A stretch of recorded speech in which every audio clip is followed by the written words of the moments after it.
आपके पीछे भक्तों की टोली लगी रहती थी, है ना। तो उस समय कुछ तकलीफ सी हुई, कुछ दर्द हुआ यार, ये पूरा देश के लोग, लेकिन आपको क्या तकलीफ होगी, आप तो जेएनयू वाले हैं। तो आपकी ये उम्मीद कितनी ज़्यादा नहीं, आप भक्तों से अकल की उम्मीद कर रही हैं आप कि भक्तों पे भी अकल होगी। तो नहीं, एक्चुअली शुरुआत के टाइम में इतना पता नहीं था, इसलिए वो बेचारे नहीं ले पाते। अच्छा, कुछ दुख नहीं होता कि एक पूर्वोत्तर राज्य के जितने लोग हैं, आप भी पूर्वोत्तर राज्य से आती हैं, लड़कियों को चंकी कहना, उनके शरीर पे से टिप्पणी करना, ये दुख देता था कभी आपको? ये आज़ादी से कुछ जेएनयू को कुछ ज़्यादा कनेक्शन है ना। वो लोग बीजेपी के सब लोग कहते हैं कि आप आज़ादी के नाम पे टुकड़े टुकड़े गैंग के लोग हैं, तो आप भी, आपने तो हाथ पे गुदवा लिया बेवकूफ़ आज़ादी, है ना। ये तो कमाल हो गया, आज़ादी के वहाँ तो ढपली बस्ती थी, आपके हाथ पे गुदा हुआ है बेवकूफ़। लोग कहते हैं कि ये जो जेएनयू वाले आज़ादी कहते हैं, ये देश के टुकड़े टुकड़े गैंग चलाते हैं, आज़ादी वो ढपली बज रही थी कन्हैया की, तो आप भी ढपली वालों के गैंग में थी नहीं, मैं एक्चुअली उस दिन मौजूद थी यूनिवर्सिटी में। अच्छा, मुझे एक बात बताइए, ये आपने नाम कैसे, अपना ओरिजिनल नाम छोड़ के ये नाम कैसे रखा? ये चोजन नेम है मेरा।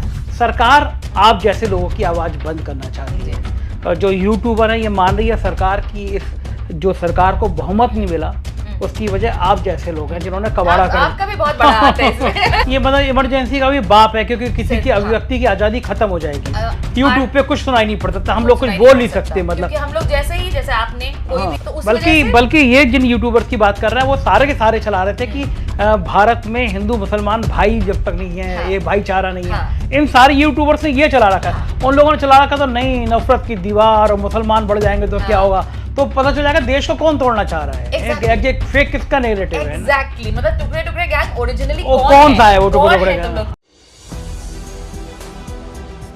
नमस्कार, मैं हूं संजय शर्मा, आप देख रहे हैं 4PM न्यूज नेटवर्क। जेएनयू का नाम सुना होगा आपने, खुराफाती संस्थान कहती हैं सारे बीजेपी के और सारे भक्त लोग की, बड़े बड़े खुराफाती लोग वहाँ से निकलते हैं। अब पता नहीं खुराफाती होते हैं, टेक्निकल ज़्यादा ना जानकारी रखते हैं, लेकिन कुछ ना कुछ तो अलग होते ही हैं जेएनयू के। तो आज एक जेएनयू की एक बढ़िया सी एक स्कॉलर मेरे ऑफिस में आई हैं, अभी शक्ल दिखाऊंगा तो आप पहचान जाएंगे। और मेरे को आई तो मैं बड़ा खुश हुआ, क्योंकि इनके मैं वीडियो देखता रहता था। अच्छा, थोड़ा थोड़ा परिचय बताना शुरू करता हूँ। हम लोग छोटे थे, दूरदर्शन आता था, और क्या बढ़िया समाचार आते थे और क्या बढ़िया कमेंट्री होती थी।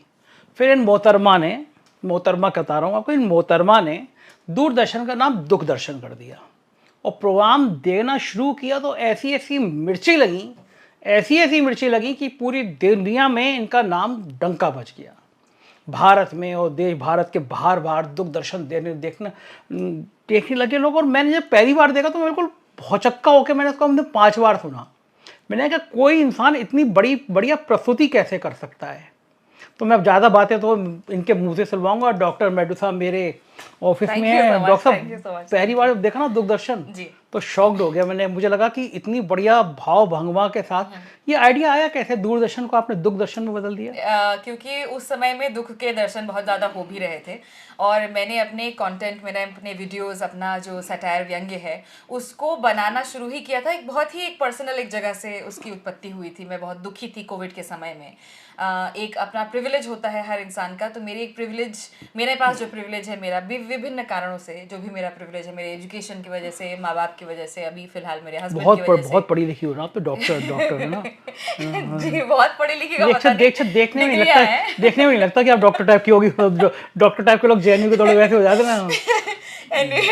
नहीं, तो डिग्रियां हैं, पढ़ी लिखी का तो पता नहीं, लेकिन हाँ, तो उस समय में बहुत ये सारा जो इन्फॉर्मेशन है, सारा जो नॉलेज है, अचानक से मुझको रियलाइज होने लगा था कि मैंने ऐसा तो कुछ बढ़िया बहुत ऐसे जीवन में किया नहीं है कि मैं घर बैठी हूँ, नौकरी है, सैलरी आ रही है, सब मेरे परिवार में स्वस्थ है, किसी को ऐसी मजबूरी नहीं है कि घर से बाहर निकल के काम करने जाना है जिसकी वजह से उनको कोविड कॉन्ट्रैक्ट हो सकता है। सो ऑल ऑफ दिस, ये सारी जब चीज़ें रियलाइज हुई थी तो एक बहुत ही रेज के अंदर का एक सिचुएशन था, बहुत गुस्से का माहौल था मेरे अपने अंदर मानसिक दुनिया में। तो मैंने सोचा इसको बाहर निकालने की ज़रूरत तो पड़ेगी, तो उस समय मैंने वीडियोस बनाने शुरू किए थे। दुख दर्शन की एंट्री तब हुई जब मेरा एक ऑपरेशन हुआ था और मैं मतलब बेडरिडन थी उस टाइम पे, और मुझे तो वीडियो बनाने की चुल आपको तो पता ही होगी कैसी होती है। आप तो एक दिन दो दिन नींद नहीं आती, मतलब कुछ कोई बोलना है। और कोई टॉपिक ऐसे होते हैं ना कि हमें लगता है कि ना अब इसमें तो बोलना ही पड़ेगा। नहीं, हम लोगों को तो आसानी ये होती है कि घर पे पत्नी नहीं बोलने देती ना, तो हम यहाँ के बोल लेते हैं, बोलना पुरुष को बोलना है मतलब, तो वीडियो बन जाते हैं। नहीं वैसे हमारे हमारे चलिए तो ऐसा सिस्टम तो है नहीं, लेकिन एनीवे तो मैं बीमार थी और मुझे था कि मुझे बोलना तो है ही, लेकिन डॉक्टर ने बोला था ज्यादा कूदिया फांदिएगा मत, आप बेड रेस्ट है तो बेड रेस्ट के तरीके से रहिएगा। तो मुझे ऐसी एक वीडियो ऐसे तरीके से बनाना था कि मैं शांति से वीडियो बनाऊं, शांति से बात को, और जो पावर है जो फोर्स है वो मेरे शब्दों में आना चाहिए इंस्टेड ऑफ मेरे वॉइस में। तो उस वजह से जब मैंने सोचा था उस टाइम में कैसे किया जा सकता है, तो मुझे पहले दूरदर्शन याद आया था, और मैं बचपन में बहुत मुझे मन था कि मैं न्यूज़ रीडर बनूंगी, पत्रकार नहीं है, पत्रकार और न्यूज़ रीडर में डिफरेंस होता है, तो मुझे पत्रकार नहीं बनना था, मुझे न्यूज़ रीडर बनना था। और मैं केंद्रीय विद्यालय की पढ़ी हूँ, और हमारे मॉर्निंग असेंबलीज में न्यूज़ पढ़ी जाती थी, न्यूज़ बताई जाती थी, हेडलाइंस ऑफ द डे और न्यूज़ ऑफ द डे, वो मुझे हमेशा पढ़ने को मिलता था और मैं बिना देखे पढ़ती थी, मुझे बहुत अच्छा लगता था वो काम। तो मैं कहा ये चलो ये कर लेते हैं। तो मैंने शुरुआत में बस इसी वजह से, क्योंकि आसान था मेरे लिए बैठ के करना, कुछ करने की ज़रूरत नहीं थी, कैमरे में देखो, बोलो जो आपका न्यूज़ है, जो आपने लिखा है, जो अपने व्यंग्य की जिस तरह से स्ट्रक्चर आपने किया है उसको बताइए, उसको लिखिए, बस काफ़ी था। और एडिटिंग में भी कोई ज़रूरत नहीं, क्योंकि मैं बोलती जा रही हूँ धारा प्रवाह, और बस उसमें साइड में फोटोग्राफ्स लगाने थे, बस काम खत्म। तो आसानी की वजह से दूरदर्शन की शुरुआत हुई, और एक मेरे ऑपरेशन की वजह से शुरुआत हुई, और इनफैक्ट फिर उसको इतना पसंद किया लोगों ने, मुझे आज भी याद है सितंबर में मैंने डाला था, सितंबर 10 तारीख को 2022 में पहला दूरदर्शन जो फेमस हुआ। उससे पहले 2 एपिसोड आ चुके थे, बट देन उसमें उतना ज़्यादा अट्रैक्शन मुझको मिला नहीं था, पर जब हुआ then it was became so big. फिर आपने भी देखा कौन सा था वो जो बहुत हिट हुआ, याद है आपको? पहला वाला मुझे लगता है कि ये जो सबसे ज्यादा हिट हुआ आप बता रही, तीसरा सितंबर में जो आया था। हाँ, जो सितंबर में आया था, वो जिस हफ्ते क्वीन एलिजाबेथ की डेथ हुई थी। अच्छा, okay। तो उसमें मैंने इस तरीके से लिखा था कि मतलब भारत कर्तव्य पथ भी बना था उस टाइम पे, हाँ। जो हम लोगों का चेंज किया था नाम, चेंज हुआ था नाम, हाँ। मतलब चेंज होने की वजह से जो एक औपनिवेशिक हिस्ट्री से, औपनिवेशिक इतिहास से भारत को जो आज़ादी मिली है, उसका सदमा क्वीन एलिजाबेथ बर्दाश्त नहीं कर पाई, इसलिए वो चल बसी। तो इस तरीके का ये पहली ही लाइन मुझे लग रहा था कि लोगों को एक सेकंड में आपको रोकता हूँ, पहले मैं दर्शकों को कुछ थोड़ा पार्ट दिखा देता हूँ, तो आप जरा देखिए, ये जो दूरदर्शन है, ये इसका पार्ट दिखाते हैं पहले, और फिर दोबारा आएंगे डॉक्टर मेघसा के पास।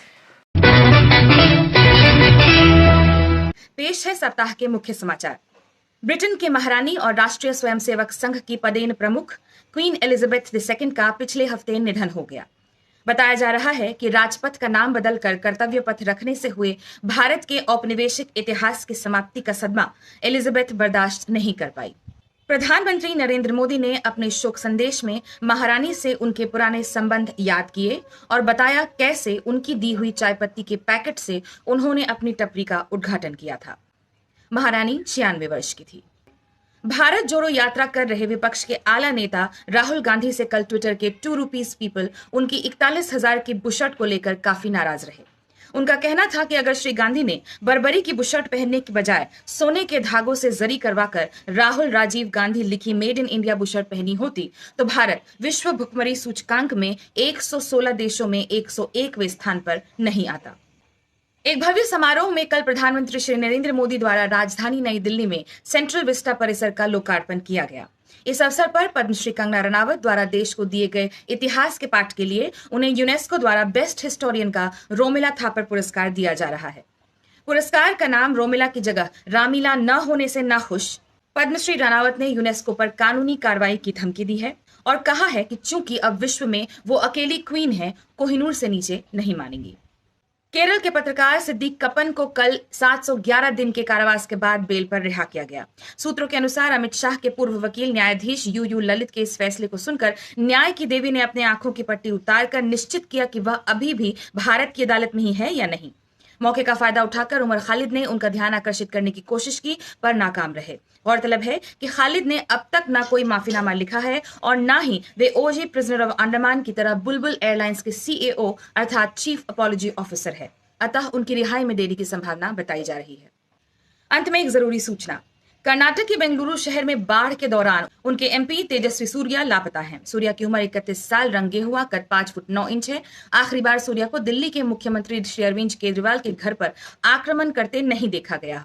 सूचना मिलने पर संपर्क करें। तो डॉक्टर साहब ये वाला पार्ट हमने दर्शकों को दिखाया और निश्चित रूप से दूरदर्शन के वो लोग फैन हो गए, मगर इसके बाद फिर आपने लगातार शुरुआत कर दी। हाँ, इसके बाद उस समय भारत जोड़ो यात्रा भी चल रही थी। शुरू ही हुआ था और उस समय भारत जोड़ो यात्रा शुरू हो चुकी थी। इनफैक्ट 2-3 दिन बीत भी चुके थे उसके, और मीडिया में कहीं उसका मतलब जो हम लोगों की so called traditional legacy media है, वहां आप कहीं नहीं देख रहे थे कि इतनी बड़ी एक यात्रा चल रही है, अपोजिशन का इतना बड़ा लीडर एक शुरुआत कर रहा है। और मुझे लगता है कि उसी शायद भारत जोड़ो यात्रा से जो भी राहुल गांधी के एक पर्सनालिटी में चेंज परसीव करना लोगों ने शुरू किया, वो बहुत एक इम्पॉर्टेंट यात्रा थी। और मुझे लगा था कि इसको मिस नहीं करना चाहिए, as somebody, as a citizen of this country, also as a viewer of entertainment, as a viewer of media, as somebody जो कंज्यूम करता है मीडिया को, तो हमको नहीं इसको मिस करना चाहिए। तो दूसरा वीडियो मेरा दूरदर्शन का था, वो दूरदर्शन में वेदर रिपोर्ट की तरह था कि ये वेदर रिपोर्ट है। उसमें मैंने कहा था कि दक्षिण के तटीय इलाकों से एक आंधी, क्षमा कीजिएगा, गांधी नॉर्थ की तरफ, उत्तर की तरफ निकल पड़ा है। तो उसमें वो मेरी पहली लाइन थी। तो ये सेकंड, उसी बात से मैंने दूरदर्शन भी मेंटेन रखा। फिर एक दूसरा एक अलग अलग मेरे कैरेक्टर्स आते गए, क्योंकि एक बार ऐसे क्रिएटिविटी का वो चल पड़ता है ना, फिर उसके बाद फिर मन नहीं करता रुकने का, और फिर लगता रहता है कि जितने ज़्यादा लोगों को जितनी जल्दी बातें बताई जा सके उतना मैं बता सकूं। तो आपने दूरदर्शन जो शुरू किया तो वो सुख तो बहुत सारे लोगों को ले गया, लेकिन दुख भी बहुत लोगों को दे गया। तो जो दुखी थे उन्होंने आपको काफ़ी ट्रोल करना शुरू किया। मैं देखता था कि आपके पीछे भक्तों की टोली लगी रहती थी, है ना। तो उस समय कुछ तकलीफ सी हुई, कुछ दर्द हुआ यार, ये पूरा देश के लोग, लेकिन आपको क्या तकलीफ होगी, आप तो जेएनयू वाले हैं, आप तो तकलीफ देना जानते हैं, देने वाले ने। जी एक्चुअली बिल्कुल सही बात है, मुझे तकलीफ बिल्कुल भी नहीं होती। इनफैक्ट कभी कभी जो जब ट्रोल्स लिखते हैं ना, तो उससे मुझे हंसी भी तो बहुत आती है, क्योंकि उनके कोई ट्रोलिंग में कोई इमेजिनेशन नहीं होता, कोई मतलब जैसे आप अगर कभी, हम लोग यूपी में रहने वाले हैं, या फिर हम लोग को हमारे यहाँ यूपी में तो गालियां भी अगर दी जाए तो उसमें एक क्रिएटिविटी होती है, उस गाली में भी क्रिएटिविटी होती है। तो क्रिएटिविटी में आप मुझे इंसल्ट करोगे, उसमें क्रिएटिविटी भी नहीं होगी तो मजा नहीं आता, मुझे खासकर ज्यादा नहीं मजा आता। गाली भी दो तो तमीज के साथ तमीज के साथ और बढ़िया से, एकदम कोई मतलब सुन के लगे कि अरे वाह गाली दी बच्चा, तो अच्छा है। आपकी ये उम्मीद कितनी ज्यादा नहीं, आप भक्तों से अकल की उम्मीद कर रही हैं आप, कि भक्तों पे भी अकल होगी। तो नहीं, एक्चुअली शुरुआत के टाइम पे इतना पता नहीं था ना, क्योंकि आप एक नेचुरल एक एक्सपेक्टेशन करते हो अपने देश के लोगों से कि नहीं कम से कम इतना तो आता ही होगा, इतना तो आप मतलब इंटरनेट है तुम्हारे पास, फोन है, दुनिया की जितनी इन्फॉर्मेशन हो सकती है तुम्हारे हाथ में है, इतनी तो तुम मेहनत करोगे ही, थोड़ी सी इन्फॉर्मेशन खुद के लिए खुद ले सको, इतनी पढ़ाई तो तुम करोगे। इस टाइप का एक वो बेनिफिट ऑफ द डाउट हुआ करता था। तो फिर मैंने देखा कि जब मुझे वो लोग अटैक करते थे, ट्रोल करते थे, तो या तो मेरे फेशियल स्ट्रक्चर को लेके करते, क्योंकि मैं मोंगोलॉइड देखती हूँ, जो आज यहाँ मतलब ट्रोल की भाषा में जिसको चिंकी बोलते हैं, तो वैसे दिखती हूँ। और थोड़ी सी उस टाइम पे मेरा वजन भी बढ़ा हुआ था, मुंह भी गोल था, तो मोटी भी बोलते थे, या फिर इस तरीके की चीज़ें। तो उनके लिए मतलब तकलीफ की बात ये हो जाती थी कि मुझे अपने शरीर के साथ कोई दिक्कत नहीं है, मतलब मैं किसी भी तरह से कॉन्शियस नहीं होती। मुझे बचपन से पता है मैं कैसे दिखती हूँ, हाथ आंखें मेरी इस तरीके से, हाँ नाक मेरी चपटी है, हाथ थोड़ा सा वेट बड़ा, आई डोंट केयर। मतलब आप ये सारी बातें पे मुझे अटैक करके कोई कुछ भी नहीं हो, मतलब मेरे से कोई रिएक्शन आप नहीं ले सकते, तो इसीलिए वो बेचारे नहीं ले पाते। अच्छा, कुछ दुख नहीं होता कि एक पूर्वोत्तर राज्य के जितने लोग हैं, आप भी पूर्वोत्तर राज्य से आती हैं, लड़कियों को चंकी कहना, उनके शरीर पे से टिप्पणी करना, ये दुख देता था कभी आपको? शुरुआत में बिल्कुल ऑब्वियसली, जब मैं बाहर आई थी, दिल्ली आई थी पढ़ाई करने के लिए अपने, तब तो ऑब्वियसली ये लगता था कि मतलब ऐसा क्यों कर रहे, क्योंकि हम लोग असम में थे, हम लोग तो इस तरीके का एक दूसरे के साथ इस तरीके का व्यवहार नहीं हुआ करता था। बाहर जब मैं आई तो मुझे लगता था कि शायद मेरी कोई गलती है, शायद मैं अगर एक्स्ट्रा कोशिश करूंगी लोगों से दोस्ती करने का तो मेरी शायद गलती, मुझे शायद चिंकी नहीं बोलेंगे या वो नहीं बोलेंगे। मेरे समझ में वो जो एक मानसिकता है, एक रेसिज्म की जो मानसिकता है, नस्ल भेद की जो मानसिकता है, या फिर अपने ही देश के लोगों के दूसरे तरीके के देखने वाले, आज के समय में दूसरे भगवान की पूजा करने वाले लोगों के साथ जिस तरीके का एक डिस्क्रिमिनेशन है, मुझे लगता था कि मेरी गलती है कि शायद मैं फ्रेंड्स बनने की कोशिश करूंगी तो मुझे ऐसा नहीं बोलेंगे, जबकि ये एक मेंटालिटी है और उसके साथ लड़ाई करनी है, ये मुझे बाद में समझ में आया। और और हाँ, इसमें वही जेएनयू का ही हाथ था। जेएनयू ने ही बताया कि हाँ, अगर ऐसा होता है तुम्हारे साथ तो तुम्हारा मिस्टेक नहीं है, तुम्हारी गलती नहीं है, तुम्हें कुछ नहीं करना है, तुम्हें कुछ बेटर नहीं बनना है कि तुम बेटर हो जाओगे तो वो तुम्हारे साथ ऐसा करना बंद कर देंगे या तुम्हारे साथ डिस्क्रिमिनेट करना बंद कर देंगे या तुम उनसे इतर कुछ भी बोलोगी तो तुमको गाली देना बंद कर देंगे। तो नहीं है ये बात, मुझे फिर बाद में समझ आई। फिर जेएनयू में जाके समझ आई। मैं कहना जेएनयू थोड़ा खुराफाती। आपने हाथ उठाया, आपके हाथ पे कुछ लिखा हुआ है यहाँ पे, ये हाँ, ये कमला हसीन की पोएम नहीं है आजादी, क्या लिखा है, बेखौफ आजादी। ये आजादी से कुछ जेएनयू को कुछ ज्यादा कनेक्शन है ना? वो लोग बीजेपी के सब लोग कहते हैं कि आप आजादी के नाम पे टुकड़े टुकड़े गैंग के लोग हैं, तो आपने तो हाथ पे गुदवा लिया बेखौफ आजादी, है ना? ये तो कमाल हो गया। आजादी की वहां तो ढपली बजती थी, आपके हाथ पे गुदा हुआ है बेखौफ। ये कमला हसीन की पोएट्री की बात उसके बाद ही उन्होंने आजादी इनफैक्ट उन्हीं का नारा है। पितृसत्ता से आजादी, अलग अलग तरीके के उनकी पोएम में बहुत सारी ऐसी चीजें हैं जिससे उनको जिनसे वो महिलाओं में, इट्स अ वेरी कंप्लीटली नारीवादी पोएम। और उसमें वो है, तो ये मेरे मेड्यूसा के साथ का जो नाम है उसके साथ भी एसोसिएटेड है आज़ादी। वो भी उसका भी एक नोशन है लोगों का मेड्यूसा के बारे में या जब उनकी कहानी के बारे में, उस नोशन से भी आज़ादी वो चाहती हैं। और मुझे लगता है कि बिना खौफ वाली आज़ादी ही आज़ादी हुई। अगर आप थोड़ा सा भी आपको किसी चीज़ का डर है तो आप आज़ाद तो बिल्कुल नहीं है। अगर मान लो ये मार देगा, वो मार देगा, ये कुछ कह देगा, वो कुछ कह देगा, जेल हो जाएगी, इस तरीके का सोच के आप रखेंगे तो फिर आप आज़ाद कैसे हैं? तो आपको डर नहीं लगता? आप इतना तक कस के बोलती है, भक्त लोग इतना ट्रोल करते हैं, जेल वेल की यात्रा होता है, डर नहीं लगता है? बिल्कुल लगता है, डर बिल्कुल लगता है। लेकिन वही है ना कि डर के बावजूद जो आप काम करें, मुझे लगता है वही तो दैट इज करेज ना। वही उसी का फिर कोई मतलब भी है। अदरवाइज फिर जो काम आप बिना डरे कर रहे हो उसका तो क्या ही है वो है। लोग कहते हैं कि ये जो जेएनयू वाले आज़ादी कहते हैं ये देश के टुकड़े टुकड़े गैंग चलाते हैं, आज़ादी वो ढपली बज रही थी कन्हैया की, तो आप भी ढपली वालों के गैंग में थी यहाँ की? नहीं, मैं एक्चुअली उस दिन मौजूद थी यूनिवर्सिटी में, कैंपस में मौजूद थी एग्जैक्टली उस हमारे जो इवेंट हो रहा था उस इवेंट के दौरान नहीं थी, बट मैं हाँ कैंपस में ज़रूर मौजूद थी। और ये सारी सच्चाई हम लोगों को पता है कि इस तरीके की कोई नारेबाजी नहीं हुई थी। और किस तरह से क्योंकि कन्हैया उस टाइम पे हमारे प्रेसिडेंट थे और उस समय में जब लड़ाई हुई थी दो गुटों के बीच, तो वो उस लड़ाई को बंद कराने के लिए एज ए प्रेसिडेंट जो अकाउंटेबिलिटी उनकी होनी चाहिए, एज ए स्टूडेंट प्रेसिडेंट जो उनका काम था, उनकी टीम और उनकी जो हमारे जनरल सेक्रेटरी वगैरह थे, अनिर्बान थे, उमर खालिद थे, वो सब लोग कंट्रोल करने गए थे सिचुएशन को। और फिर उमर खालिद 4 साल से वो क्या देश है ये, देश है ना? 4 साल से अभी मर्डर करके एक गवर्नर के पार्डन के बाद जो एक वापस आए हैं, बाहर आए हैं, वो बाहर आ चुके हैं, वो उनको बेल मिलती है। राम रहीम को जो कॉन्विक्ट है, लिटरल कॉन्विक्ट है, जो कन्विक्टेड वो जेल में, उनको वो साल में जितना टाइम जेल में बिताते हैं उससे ज्यादा वो पैरोल में बिताते हैं। एक्चुअली वो तो खैर वो तो इसलिए बिता देते हैं, चुनाव होते हैं ना, चुनाव में जरूरत पड़ती है उनकी, जरूरत पड़ जाती है। हाँ, लेकिन एक स्टूडेंट लीडर 4 साल से वो 4 साल से है, तो ऑब्वियसली उसकी जो आइडेंटिटी है एज अ मुस्लिम, तो वो बहुत इंपॉर्टेंट है यहाँ पे क्योंकि वो अंदर है, इस वजह से अंदर। तो एनीवे, तो ये सारी चीजें तो हमको पता है। और हमको पता है वो डॉक्टर्ड वीडियो भी बहुत चला था जो सबने चलाया था। हाँ, सबने आजादी को जोड़ दिया था, प्रूफ भी हो गया है कि वो डॉक्टर है। उसी के बेसिस पे लोगों ने दिल्ली में दंगे करवा दिए। बड़ा माहिर है इस मामले में, तो भक्त लोग बड़े माहिर हैं कि कब टुकड़े टुकड़े गैंग वाली जो बात थी, इनफैक्ट ये शायद हमारे होम मिनिस्टर ही पार्लियामेंट में कह चुके हैं कि ऐसा कोई रिकॉर्ड में नहीं है। तो वो कहने के वो पार्लियामेंट में तो कह देते हैं कि रिकॉर्ड नहीं है, लेकिन बाहर आके बोल देते हैं कि दिल्ली से नागपुर तक फिर वो वीडियो बनते रहते हैं। अच्छा, मुझे एक बात बताइए, ये आपने नाम कैसे, अपना ओरिजिनल नाम छोड़ के ये नाम कैसे रखा? ये चोजन नेम है मेरा। एक तो मेरी माँ लिटरेचर की प्रोफेसर रही हैं। मैं खुद भी बचपन में हम लोग जैसे कॉमिक्स वगैरह होते थे तो हमारे छोटे छोटे किताबें आती थी जो क्लासिक्स किताब के, हमें लिटरेचर की, इंग्लिश लिटरेचर की जो क्लासिकल किताबें होती थी उनके छोटे बच्चों के वर्जन आते थे, तो मैं वो सब पढ़ के बड़ी हुई हूँ। मेरी मम्मी कहानी सुनाया करती थी जब रात में हम लोग सोने के लिए जाते थे, मैं और मेरा भाई, तो वो कहानी सुनाया करती थी। मैकबेथ की प्ले कभी सुना दी, कभी जूलियस सीजर सुना दिया। तो मेरा इंटरेक्शन लिटरेचर के साथ सबसे पहले मेरी माँ के थ्रू हुआ। तो उन्होंने एक बार कहानी सुनाते सुनाते मुझे मेड्यूसा की कहानी सुनाई थी और ये बताया था कि मेड्यूसा एक बहुत ही पावरफुल क्रीचर थी। वो एक ग्रीक मैथोलॉजिकल क्रीचर है और उनके बाल जो हैं उनके सांप के बाल हुआ करते थे और मेरे बाल मम्मी बचपन से कटवा के रखती थी बॉय कट।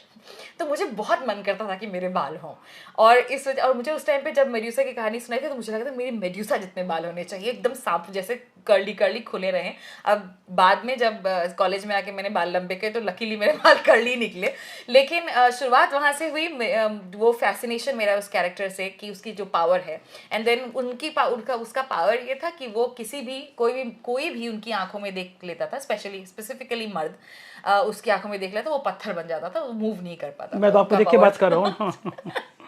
तो मुझे उस पावर से बहुत वो था कि इतना, मतलब एज अ महिला, एज ए, ये पता नहीं उस बचपन के छोटे से ब्रेन में क्या किस तरीके का वो अट्रैक्शन था इस तरीके के पावर के प्रति कि नहीं, अगर मैं बोलूं वो सुने सब लोग। तो इस वजह से जैसे न्यूज रीडर का भी वो था कि अगर जब मैं बोल रही हूँ तो सब शांत होकर सुने। तो एक मुझे लगता है साइकोलॉजिकल वहां से सृजन हो गया मेडुसा, वहां से सृजन हुआ था। मुझे कैरेक्टर भी बहुत अच्छा लगता था, और आज की डेट में एक फेमिनिस्ट रीडिंग भी है उनकी कहानी के प्रति कि वो किस तरह से सर्वाइवर है और किस तरह से she has used her power for to like cling on to her identity। उनको एक पूरी दुनिया ने एक मॉन्स्टर की आइडेंटिटी दी, बट वो उस मॉन्स्टर की आइडेंटिटी से उभर कर बड़े होकर एक दूसरी आइडेंटिटी की तरफ बढ़ी है, सर्वाइवर की आइडेंटिटी की तरफ। मुझे बहुत अच्छा लगता है वो, वहां तो से क्रिएट हो गया chosen। अपना। अच्छा, मैंने आपके दर्शकों को दूरदर्शन दिखाया तो अब मेरे दर्शक डिमांड करने लगेंगे कि भाई दूरदर्शन रेगुलर क्यों नहीं आता हमारे यहाँ पे, तो ये प्रार्थना एडवांस में स्वीकार कर लीजिए। जी बिल्कुल, है ना, कि कम से मुझे कम तो बहुत बहुत खुशी होगी, क्योंकि मैं तो आपका प्रोग्राम तो देखती ही हूँ,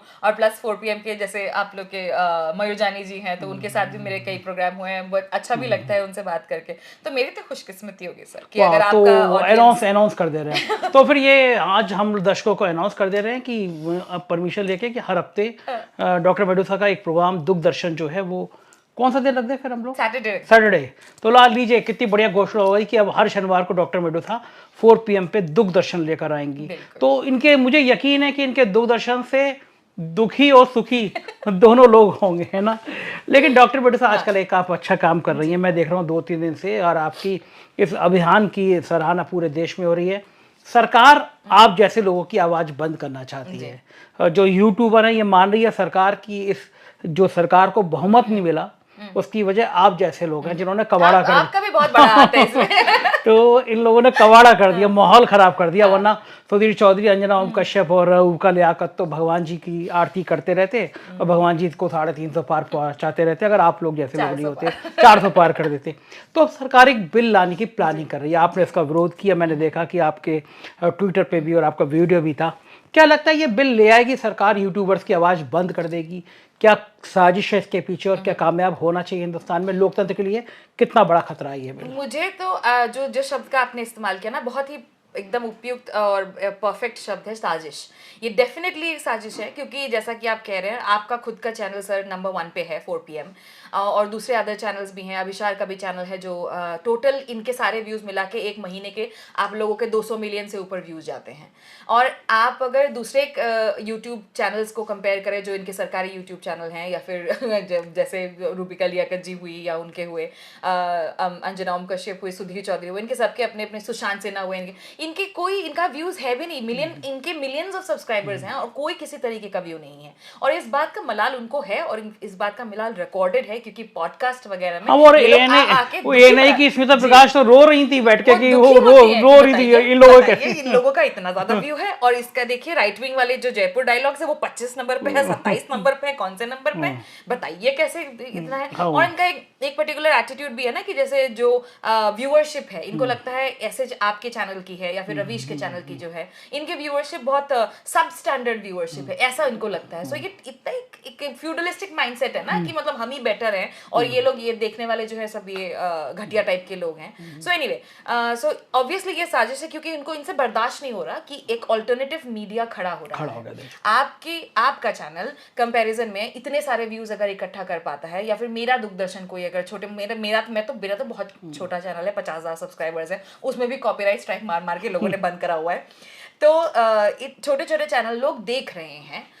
मान लीजिए मेरा 50,000 का वो है सब्सक्राइबर्स का चैनल है, मेरे एक वीडियो में 50,000 व्यूज जाते हैं, आपके 8 मिलियन सब्सक्राइबर्स हैं, आपकी वीडियो में भी 50,000 जा रहे हैं। तो ऐसा ये कोई कंपैरिजन तो हुआ नहीं ना। सही बात है, मतलब मेरी व्यूअरशिप ज्यादा है, 100% है, आपकी तो और बिल्कुल ही कम है। भक्तों की बिल्कुल जीरो है, बिल्कुल जीरो है। तो ये बर्दाश्त से बिल्कुल बाहर था कि ऑल्टरनेटिव मीडिया लोग देख रहे हैं और ऑल्टरनेटिव मीडिया सच्चाई को प्रेजेंट कर पा रही है, जो और लोग ऑल्टरनेटिव मीडिया पे भरोसा करना शुरू कर रहे हैं।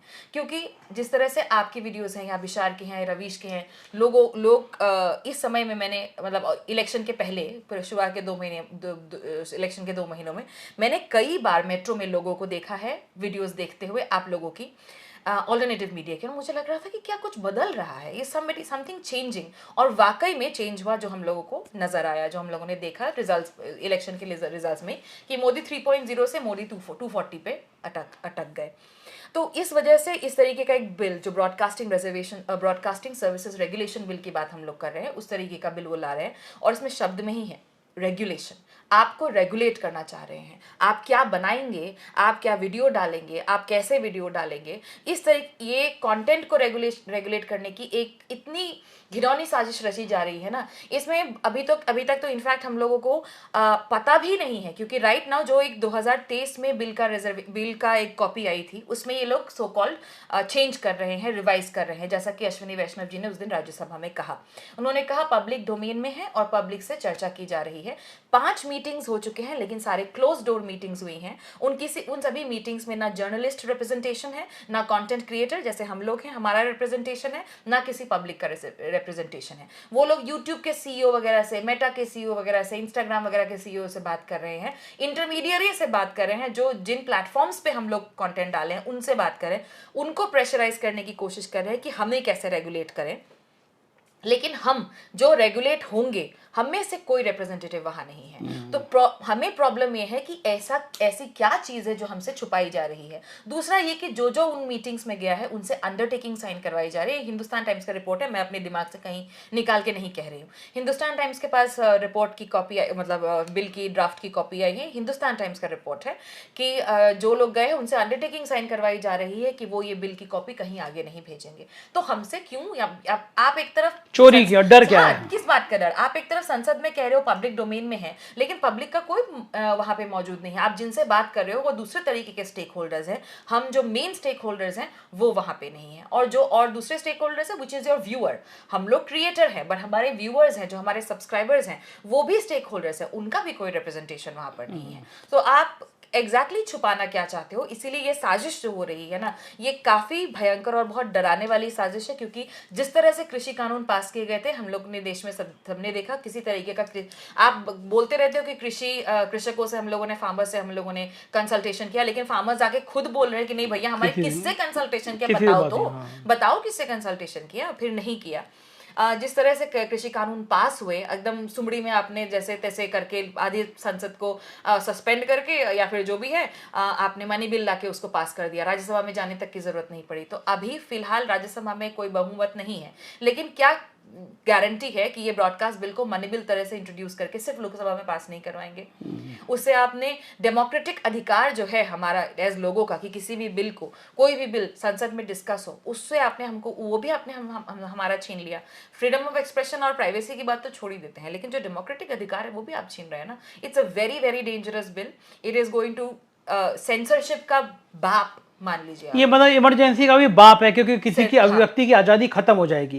यूट्यूब पे कुछ सुनाई नहीं पड़ता, हम लोग कुछ बोल नहीं सकते। मतलब क्योंकि हम लोग जैसे आपने कोई भी अगर सरकार के खिलाफ आपने कोई वीडियो बनाया, कोई भी पॉलिसी आई उसके खिलाफ आपने बनाया कि ये गलत है, तुरंत आपका किसी ने कोई ना कोई कंप्लेंट कर देगा। और क्योंकि ये चीज बिल में, जो 2023 का बिल है, उसमें भी ये मेंशन था ग्रीवेंस रिड्रेसल ऑफिसर का, कि कोई ग्रीवेंस रिड्रेसल ऑफिसर, अब जैसे मान लीजिए आपका चैनल है, आपकी टीम है, मैं तो सिंगल हूँ, मेरे तो एक सिंगल मैं ही एडिट करती हूँ, मैं ही शूट करती हूँ, मैं ही स्क्रिप्ट लिखती हूँ, सब कुछ मुझे भी एक ऑफिसर रखना पड़ेगा, चाहे भले ही वो मैं खुद ही क्यों ना हूँ। फिर अगर कोई कंप्लेंट करेगा मेरे चैनल के अगेंस्ट या मेरे उसके अगेंस्ट, और मैंने उसकी, ऑब्वियसली अगर कोई कंप्लेंट कर रहा है तो वो ग्रज के मारे ही करेगा, अगर मैंने उसकी प्रॉब्लम नहीं सॉल्व की तो वो ऊपर जाएगा, और ऊपर जो जिस कमेटी में जाएगा वो भी जरूरी नहीं है कि वो रिकमेंडेशन देगी कि नहीं इनका कंटेंट कोई गड़बड़ नहीं है, तो सरकार मान ही लेगी। तो बेसिकली आप सिंगल हर एक वीडियो पर अगर आप नजर रखेंगे इस तरीके से कि कोई आपके खिलाफ कुछ बोल न दे, तो ये किस तरीके के, तो वही है ना, जैसे आपने निर्वाचन आयोग में कर दिया कि जितने चुनाव आयुक्त होंगे वो सब आपके अधीन होंगे, है ना।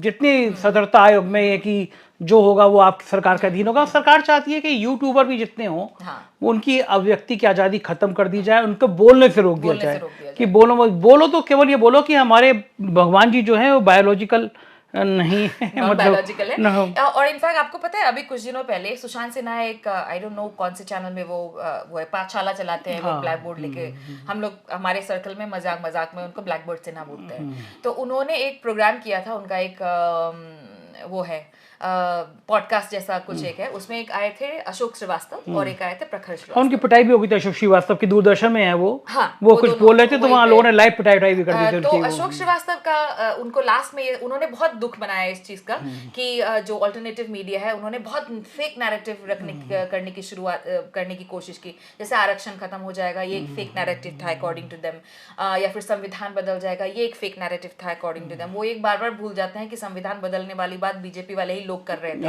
और फेक नैरेटिव कहाँ से फेक नैरेटिव, जब तुम्हारे ही लोग बोल रहे हैं बार-बार, 400 तुम्हारे सांसद बोल रहे हैं, तुम्हारे क्या कहते हैं जो जिनको आपने टिकट दिया है वो लोग कह रहे हैं कि 400 हमको नहीं मिलेगा। अयोध्या वाले ही तो कह रहे हैं। लल्लू जी ने कहा, जनता ने लल्लू बना दिया उनको। ये वाला अच्छा था। तो उन्होंने कहा था कि संविधान बदलने कुछ बड़े निर्णय लेने हैं, आप ही कह रहे थे, तो ये फेक नैरेटिव कैसे हो गया, लोग भूल जाते हैं। खैर तो ये सारी चीजें ये लोग जब बात कर रहे थे तो उनसे पूछा गया था आपको क्या लगता है कि क्या सोल्यूशन होना चाहिए। तो अशोक श्रीवास्तव ने बहुत ही आराम से उन्होंने कहा था कि यूट्यूब का जो कंटेंट है उस पर किसी तरह का तो नियंत्रण होना चाहिए। तो इस तरीके की बातें सरकार के जो हिमायती लोग हैं या सरकार की जो के पॉकेट में जो लोग हैं वो लोग अगर इस तरीके की बातें करते हैं, फिर अचानक से ऐसा कुछ होता है, तो 2+2 करने में ये कोई कॉन्स्पिरेसी थ्योरी नहीं रह जाती है। पता चल जाता है कि क्या प्लानिंग चल रही है, क्या प्लानिंग चल रहा है। तो फिर उस समय में मैंने जो इनका अशोक श्रीवास्तव जी का वीडियो था उसमें हम मेरा एक दोस्त है मेघनाथ, हम लोग रिएक्ट करते हैं इस तरीके की वीडियोस वगैरह पे। तो मैंने पूछा था कि अच्छा डिसाइड कौन करेगा, who is going to decide कि जो कंटेंट है वो सही है या गलत है। तो हम दोनों के मुंह से साथ में ही निकला था कि यही डिसाइड करेंगे। तो इट्स क्वाइट पॉसिबल कि कोई अगर कमेटी वगैरह बनती है इस तरीके की कंटेंट इवैल्यूएशन कमेटी टाइप से अगर कुछ बनता है CEC, तो उसमें भी यही प्रखर श्रीवास्तव और अशोक श्रीवास्तव जैसे लोग होंगे जो डिसाइड करेंगे कि कौन सा नैरेटिव सही है कौन सा ठीक बात है। लेकिन ये आप ये मानती हैं कि भारत के लिए, भारत की लोकतांत्रिक व्यवस्था के लिए, जो भारत का लोकतंत्र का स्वरूप है उसके लिए इससे खतरनाक बात कोई दूसरी हो नहीं सकती। बिल्कुल नहीं हो सकती, कोई नहीं हो सकती इससे खतरनाक बात, क्योंकि मीडिया की जो हालत थी ना जिसकी वजह से आपके जैसे लोगों को, आपका तो चलिए बड़ा चैनल है या फिर मैं तो सिंगल सिटीजन हूं ना, मेरे जैसे लोगों को भी इतना गुस्सा आया कि भैया कोई दूसरा अल्टरनेटिव नहीं है। आप एक इतने धड़ल्ले से और इतनी बेबाकी से झूठ फैलाए जा रहे हो, नफरत बोए जा रहे हो। आपने देखा ही होगा वो देयर आर प्रोग्राम्स ना जो तबलीगी जमात के साथ हुआ था जब कोविड चल रहा था, तबलीगी जमात के साथ इनफैक्ट जो NBDSA फाइन भी लगाया था अमन चोपड़ा के प्रोग्राम के अगेंस्ट, उनको फाइन भी लगा। 25-25 हजार का फाइन होता है इन लोगों का, दिन का कुछ नहीं होता उनका, इनको कोई फर्क नहीं पड़ता। तो ये लोग इस तरह की डिविजिव ये बनाते, इतने भड़काऊ इनके प्रोग्राम्स होते हैं। अरे अंबानी के चैनल के थंबनेल देखिए कि देख के आपको लगेगा कि मतलब हिंदू मुसलमान का दंगा ना हो जाए, क्या ना हो जाए। मतलब कैसे आप इस देश के नागरिकों के बारे में बोल रहे हैं, वो इक्वल नागरिक हैं आपके, उनके सिमिलर एग्जैक्टली सेम राइट्स हैं जितने आपके राइट्स हैं, उनके बारे में आप इस तरीके की चीजें बोल रहे हो। तो जब हम लोग जैसे लोग इसीलिए बाहर आए ना कि कोई अल्टरनेटिव नहीं है, आपने एक तरीके का नैरेटिव चला रखा है। आप कोई भी टीवी चैनल इस वक्त खोल लीजिए, एक ही तरीके का नैरेटिव है, एक ही तरीके के न्यूज़ चला रहे हैं, हिंदू बनाम मुसलमान चल रहा था। तो अगर तो उस बल्कि ये जिन यूट्यूबर्स की बात कर रहे हैं वो सारे के सारे चला रहे थे कि भारत में हिंदू मुसलमान भाई जब तक नहीं है, ये भाईचारा नहीं है, इन सारे यूट्यूबर्स ने ये चला रखा है। उन लोगों ने चला रखा तो नहीं, नफरत की दीवार और मुसलमान बढ़ जाएंगे तो क्या होगा, तो पता चल जाएगा देश को कौन तोड़ना चाह रहा है। फेक किसका नैरेटिव है। एग्जैक्टली, मतलब टुकड़े टुकड़े गैंग ओरिजिनली कौन सा है वो टुकड़े गैंग? आप एक्चुअली में जो टुकड़े टुकड़े गैंग है, जो एक्चुअली में डिवाइड करना चाहते हैं देश को, जो एक खतरा, एक 80% जनता के लिए आप एक खतरा बना के रखे हो। इतनी घटिया इन लोगों की मानसिकता रही है। आपने बीच में मुझे लगा होगा एक पॉपुलेशन के बारे में आया था कि पॉपुलेशन इतनी बढ़ गई है, या पॉपुलेशन इनकी पॉपुलेशन इतनी बढ़ गई, मुसलमानों की पॉपुलेशन इतनी बढ़ गई। वो इतना इनकरेक्ट डेटा को, क्योंकि मैं एक टीचर भी हूँ, मैं एक रिसर्चर भी हूँ, स्टैटिस्टिक्स हम लोग रिसर्च मेथोडोलॉजी में पढ़ाते हैं और किस तरह से डेटा का रिप्रेजेंटेशन ज़रूरी होता है, ट्रूथफुल होना चाहिए, वो भी दिखाया जाता है। तो उसमें आप एक तरफ आपने एक पॉपुलेशन को दिखाया कि डिक्रीज हो गई है, विच इज़ इम्पॉसिबल। हिंदुओं की पॉपुलेशन डिक्रीज नहीं हुई है, जो ग्रोथ है वो एक नेचुरल, जो CFR जो फर्टिलिटी रेट जिसको बोलते हैं, जो टोटल फर्टिलिटी रेट है, TFR सबका घटा था, उसमें सबसे ज़्यादा फर्टिलिटी रेट यानी एक महिला कितने बच्चों को पैदा कर रही है अपने पूरे जीवन काल में, उसका फर्टिलिटी रेट घटने का सबसे ज्यादा अमाउंट मुस्लिम पॉपुलेशन में है, कि मुस्लिम पॉपुलेशन में सबसे फास्टेस्ट फर्टिलिटी रेट घटा है, यानी एक महिला कितने बच्चों को पैदा कर रही है वो घटा है। और वो चीज आपने नहीं दिखाई, आपने कंप्लीटली टोटली एक स्क्यूड सा एक डेटा आपने प्रेजेंट किया कि कितने टाइम 4 गुना इन लोगों की पॉपुलेशन बढ़ गई, जबकि अगर आप वही same data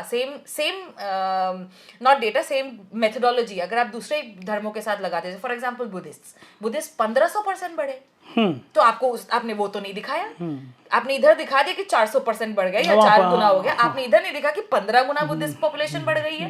why did you not show it? So क्या बुद्धिस्ट पॉपुलेशन से भी हिंदू पॉपुलेशन को खतरा है, क्योंकि वो तो 15 गुना बढ़ी है। सो इस तरीके का डेटा फजिंग करते हैं, इतना झूठ, इतना एक खौफ का माहौल फैलाने की कोशिश करते हैं ये लोग। और इसीलिए इनके ऑपोजिशन में क्योंकि लोग भी भूखे थे ना, लोगों को भी सच की कहीं तो सच है, कहीं तो सच है। वो सुधीर चौधरी, अंजनाराम कश्यप ग्रुप का लाकर टीवी चैनल देख के वो बोर हो गए थे, बंद कर दिया, तो लगा कहीं तो सच है। इतना नफरत झेले यार कि खाने के साथ दाल रोटी के साथ नफरत परोसी जा रही है, वो हम खा रहे हैं, तो वो भी परेशान हो गए थे। इसी वजह से people like us, people like you, people, आप तो बहुत दिनों से कर रहे हैं, लेकिन जैसे रवीश भी जब उन्होंने NDTV छोड़ा था, विद इन 2 months उनके 5 मिलियन सब्सक्राइबर्स थे। क्यों? क्योंकि एक सच जनता देखना चाहती है सच। और ये बच नहीं रहा। अच्छा, एक आखिरी सवाल, इस बिल के खिलाफ क्या जनता को भी खड़ा होना चाहिए? बिल्कुल 100% खड़ा होना चाहिए, क्योंकि एक बहुत इंपॉर्टेंट चीज है। फिलहाल हमारे पास बिल का एग्जैक्ट ड्राफ्ट तो नहीं है, लेकिन जितना भी हमको पता चला है, जितना भी हमारे फर्स्ट ड्राफ्ट के भी, कोई ऑब्वियसली फर्स्ट ड्राफ्ट का पूरा चेंज तो नहीं करेंगे, थोड़ा रिविजन ही कर रहे हैं, तो जितनी भी हमको चीजें पता चली उसमें ये है कि टेक्स्ट को भी इंक्लूड किया गया है। अब टेक्स्ट भी इंक्लूडेड है। अगर आप टेक्स्ट भी रेगुलरली लिख रहे हैं, जैसे आपने, या टेक्स्ट का मतलब ये नहीं कि आप सिर्फ न्यूज़पेपर में आर्टिकल लिख रहे हैं या कहीं ई-पेपर में या फिर ब्लॉग पोस्ट कर रहे हैं, अगर आप ट्वीट भी कर रहे हैं वो भी टेक्स्ट में गिना जाएगा। अगर आप ट्वीट करें, आपका ट्वीट रीट्वीट हुआ है, एक पर्टिकुलर थ्रेशोल्ड से ज़्यादा आप लोगों ने आपके ट्वीट को देखा है, तो आप भी ब्रॉडकास्टर माने जाएंगे। और अगर आप भी ब्रॉडकास्टर माने जाएंगे तो पेनल्टी आप पे भी लागू हो सकती है। तो मान लीजिए आप किसी दिन आप बहुत परेशान हुए, खिंच गए आप सरकार से, और आपने लिख दिया कि यार भैया 250 रुपए किलो दाल नहीं दी जाती मेरी, अब हो गया, मतलब नहीं कर सकता मैं, और वो चीज रिट्वीट हो गई, तो वो उसके अगेंस्ट अगर कोई कंप्लेन कर दे कि ये भैया इसकी सरकार के खिलाफ बोल रहा है, तो definitely you can also invite the penalty, same penalty. So as a viewer आप व्यूअर नहीं रहे। हाँ, बस केवल आपको बस केवल ये कहना है कि हमारे साहब भगवान विष्णु का अवतार है, तक कहते कोई गलत नहीं कर सकते, कुछ गलती नहीं हो सकती उनसे, सब कुछ सही करते हैं वो, सब कुछ वही सही करते हैं। हमारी गलती है, हम ही बेवकूफ है कि हमको आज पहचान नहीं पाए, आज तक हम पहचान नहीं पाए। हम ही बेवकूफ है कि हम ही इतने कमजोर है कि हम लोग पैसा नहीं कमा पा रहे कि 250 रुपए किलो की दाल खरीद सके। बहुत बहुत शुक्रिया मेडुसा जी, आप आई, टाइम दिया। तो देखा आपने, ये थी डॉक्टर मेडुसा, एक बहादुर लड़की जो अपने संघर्ष को, अपने जीवन के संघर्षों को किस तरह लड़कर एक मुकाम हासिल कर सकती है और तमाम लोगों को जवाब दे सकती है। मुझे सबसे अच्छी बात लगी कि बहुत कम होगा कि हाथ पे बेखौफ आज़ादी कोई लड़की गुदवा सके। ये शायद JNU से कहीं ना कहीं आता है, जिसके लिए ये जो टुकड़े टुकड़े आज़ादी की बात करते हैं, आज़ादी लड़कियों को इसी संदर्भ में चाहिए, इसी समाज से चाहिए, और डॉक्टर मेडुसा जैसे लोग इस समाज से आज़ादी लेना और छीनना जानते हैं। कैसी लगी आपको बातचीत बताते रहिएगा, हर शनिवार को जरूर देखिएगा दुख दर्शन अब 4 PM पर भी। शुक्रिया, थैंक यू।